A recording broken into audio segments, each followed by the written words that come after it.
Pakuluan ko muna yung 1 kilong pork liempo hanggang sa maglambot lang, yung pwede lang siya matusok ng tinidor, wag niya siyang i-overcook.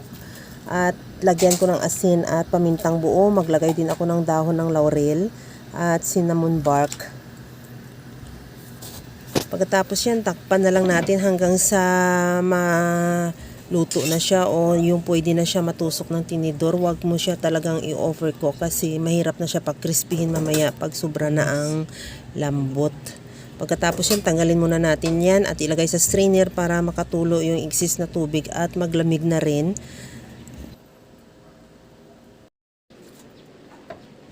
Pag ganito na malamig na yung ating pork liempo, pwede na natin yan tusok-tusukin ng tinidor yung balat niya para maglabas din yung excess na tubig at punasan ng paper towel. Pagkatapos niyan, hiwaan ko lang yan ng parang kagaya lang pang serving cut para mamaya pagka malutong na siya, hindi na siya mahirap hiwain.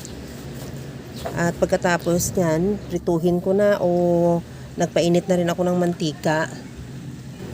At ilagay na natin yung ating pork liempo hanggang sa mag-crispy lang din o maluto at saka natin baliktarin. At antayin na lang din natin maluto din yung kabilang side. At tanggalin muna natin yan sa kawali at ilagay sa strainer para makatulo yung excess na mantika. At saka natin yan mamaya i-double fry din.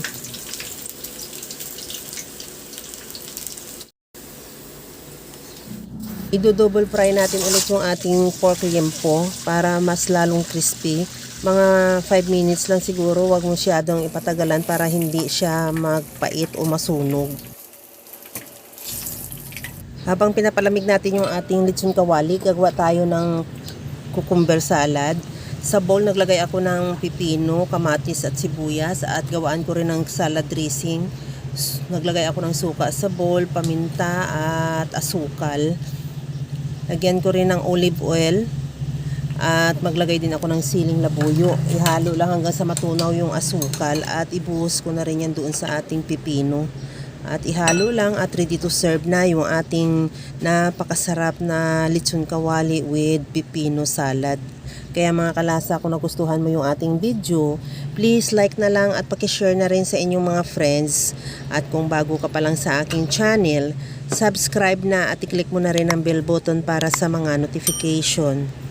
Ito na yung ating lechon kawali. Hiwain ko na lang din para ma-serve na natin. Ilagay ko na lang din pagkatapos yan sa serving plate at ready to serve na.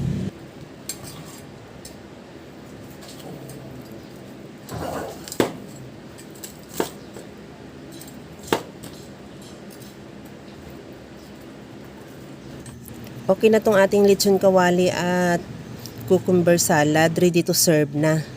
Hanggang sa muli mga kalasa, thank you for watching. Bye-bye!